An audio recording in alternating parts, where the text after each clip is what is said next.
안녕하세요. 오늘은 2023년 2월 28일 화요일 아침입니다. 저는 대파교회와 놀스베이 교회를 섬기는 정선옥이라고 합니다. 기도드리고 제9과 탐심을 주의하라는 내용을 가지고 교과를 시작하도록 하겠습니다. 기도하겠습니다. 하늘에 계신 저희들의 아버지, 예수님께서 이 땅에 오실 때까지 우리가 그리스도인으로 잘 살아갈 수 있도록 주여 도와주옵소서. 한시도 당신의 자녀임을 잊지 않게 하시고 한시도 우리가 우리의 신분을 망각하며 살아가는 저희들 되지 않도록 주여 도와주옵소서.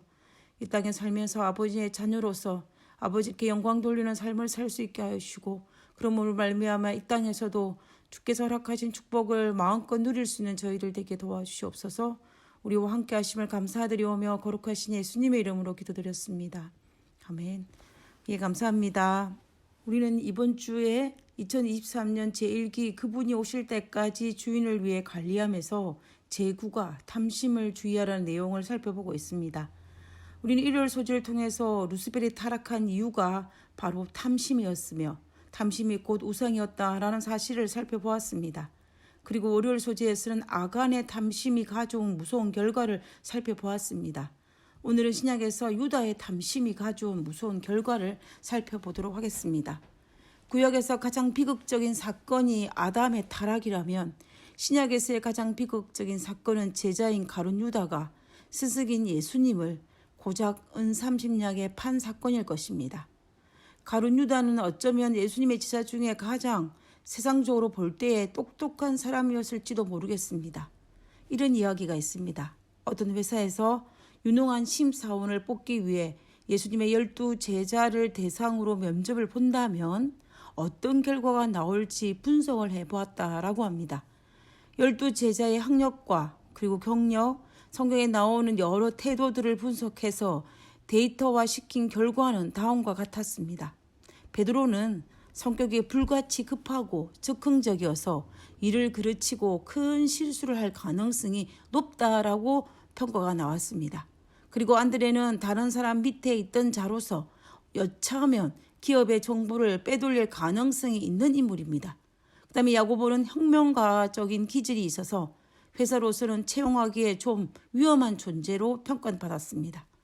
그 다음에 요한은 성격과 행동이 느리고 불법 청탁을 하다가 걸린 적이 있는 요주의 인물이었습니다. 그리고 빌립은 합리적이고 계산이 밝아 아무도 모르게 공금을 횡령할 가능성이 있는 인물로 평가받았습니다. 그 다음에 마태는 세리 출신이며 자신의 이익을 위해서라면 어떤 일이라도 할 이기적인 사람이었습니다. 그 다음에 가나안 시몬은 정치적 우위인 열심당원이어서 노조를 조직해 파업을 주도할 가능성이 있는 인물로 평가받았습니다. 그 다음에 도마는 매사에 너무 의심이 많고 부정적인 성격을 가진 인물로 평가받았습니다. 그 다음에 나다나엘은 성실하기는 하나 모험심과 도전정신이 약한 무사 안일주의자라는 평가를 받았습니다. 그리고 다데오는 출신이 불분명하고 인내심이 없어서 쉽게 포기하고 좌절할 수 있는 인물로 평가받았습니다. 그리고 맨 마지막에 가룟 유다는 회사가 원하는 가장 이상적인 사원으로 학식과 경험을 겸비한 인물이며 실업가의 감각과 사교성을 지니고 있는 인물로 평가받았습니다.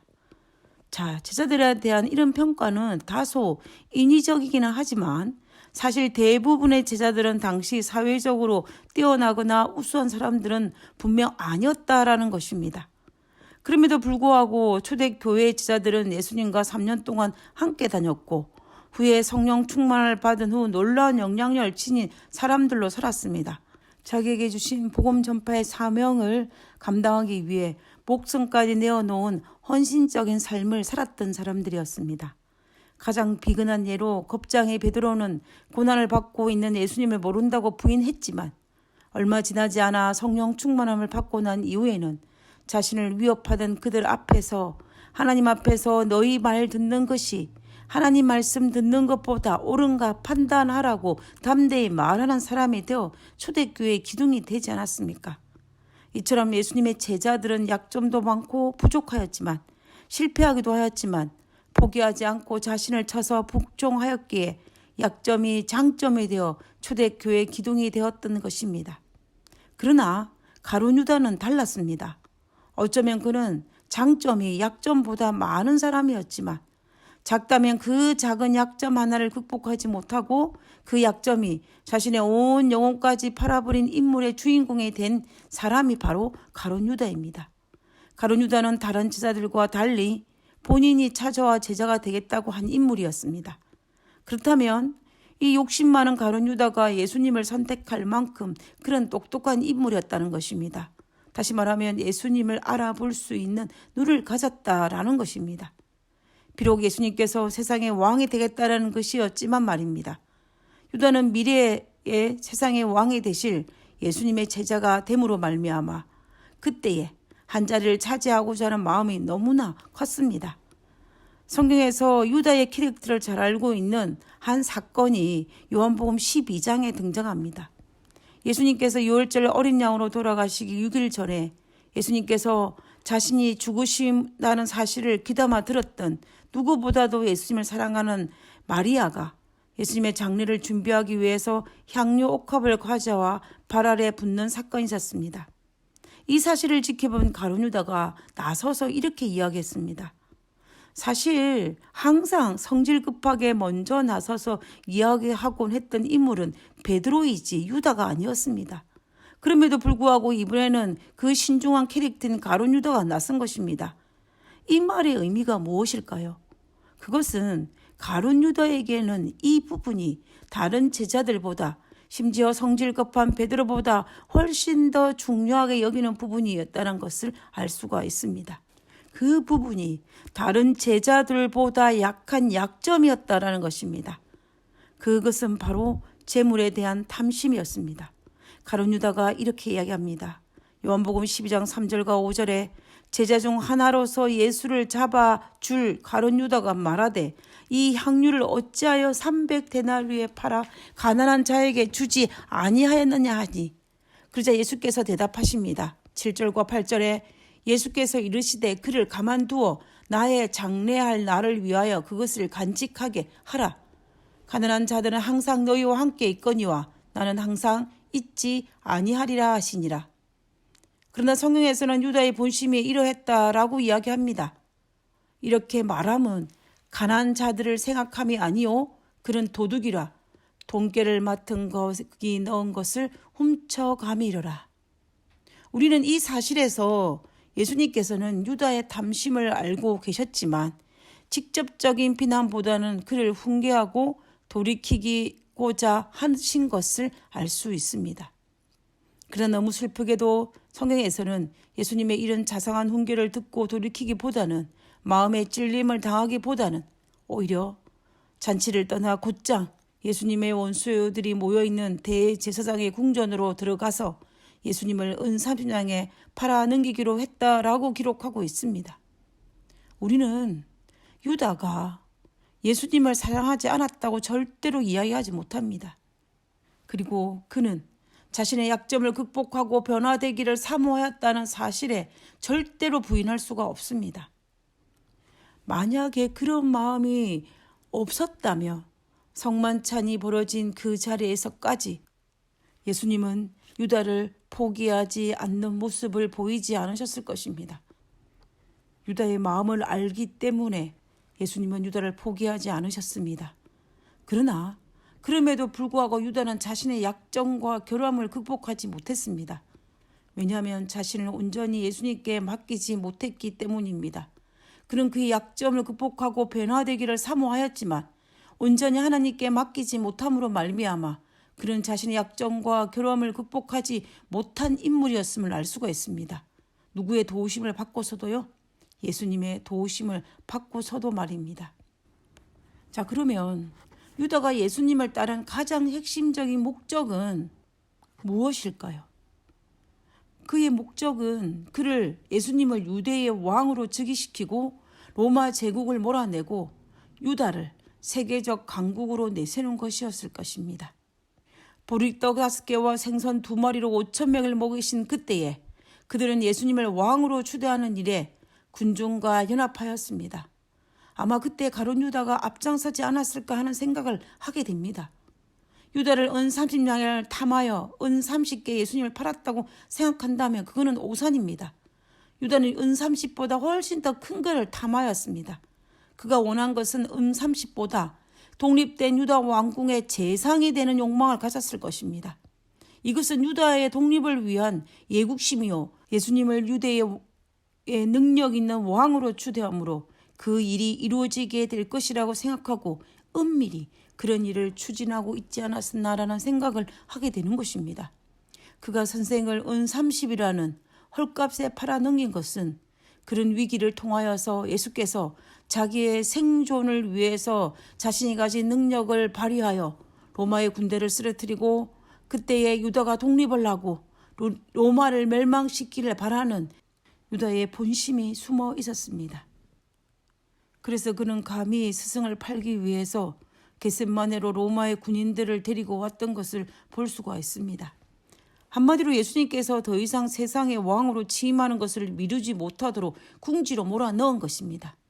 그래서 예수님이 세상의 왕이 되면은 당연히 이 모든 것을 계획한 유다는 높은 자리에 차지할 수 있을 것이라고 스스로 생각했던 것입니다. 결국 유다는 세상의 권력에 대한 탐심이 예수님의 의도가 무엇인지 그분이 무엇을 바라시는지 이 땅에서 그분의 진정한 사역이 무엇인지를 생각하지 못하게 했던 것입니다. 저는 이 모습을 보면서 만약 유다가 조금 덜 똑똑했다면 그리고 조금 더 추진력과 계획력이 없었다면 얼마나 좋았을까라는 생각을 했습니다. 차라리 우유부단했다면 얼마나 좋을까라는 생각도 했습니다. 그랬다면 그는 이런 엄청난 계획을 스승이신 예수님의 동의 없이 추진하지도 계획하지도 않았을 텐데 라고 말입니다. 이 사실을 깨닫고 똑똑하지 않음을 처음으로 감사하며 감사 기도를 드린 적이 있습니다. 우리 자신의 똑똑하지 않음도 감사의 조건이 분명히 됩니다. 그리고 만약 자신이 똑똑하다고 생각한다면 우리는 더 많이 훨씬 많이 기도해야 합니다. 왜냐하면 가룟 유다처럼 될 수 있는 가능성이 높기 때문입니다. 그러나 중요한 것은 내가 똑똑하거나 덜 똑똑한 것이 중요한 것이 아니라 우리가 가진 크고 작은 결함들을 극복해야 하는 것이 훨씬 더 중요합니다. 우리 모두는 다 결함들을 가지고 있습니다. 결함을 가지지 않은 사람이 없고 혹시 결함이 없다고 생각한다면 정말 당신은 큰 결함을 가지고 있는 사람입니다. 이처럼 우리가 가진 결함을 극복하는 것이 우리의 평생의 과제입니다. 이 과제는 우리의 평생을 살아가는 동안 영원히 자유롭지 못하게 된다는 그 사실을 인정하고 날마다 하나님 안에서 나의 품성의 결함이 해결되도록 나 자신을 드리는 것이 훨씬 더 중요합니다.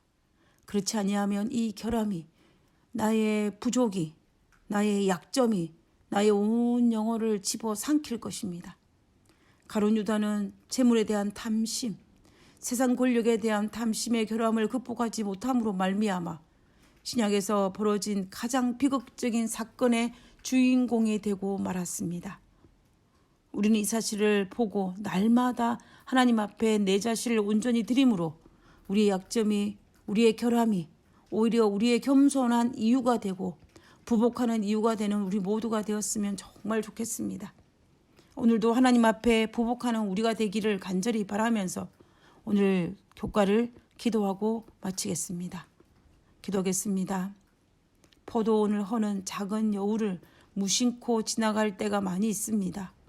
누구보다 제 자신을 잘 알고 있는 저의 약점 그리고 탐심을 하나님 앞에 내려놓사오니 변화시켜 주셔서 하늘에 합당한 사람으로 준비되게 해 주시옵소서. 하늘에 계신 저희들의 아버지 하나님 앞에 부족하고 연약하고 약한 약점과 결함들이 있음을 아버지 앞에 고백하오니 아버지여 우리 약점과 우리의 결함을 받으시고 예수님 때문에 예수님께서 붙드심으로 인하여 그것이 우리의 발목을 잡지 않도록 도와주시옵소서. 아버지 오늘 하루도 하나님 앞에 모든 걸 내려놓사오니 아버지여 우리를 도우사 하나님의 자녀의 길을 벗어나지 않도록 하여 주시옵기를 거룩하신 예수님의 이름으로 기도드렸습니다. 아멘. 감사합니다. 좋은 하루 되시고요. 내일 뵙도록 하겠습니다. 감사합니다.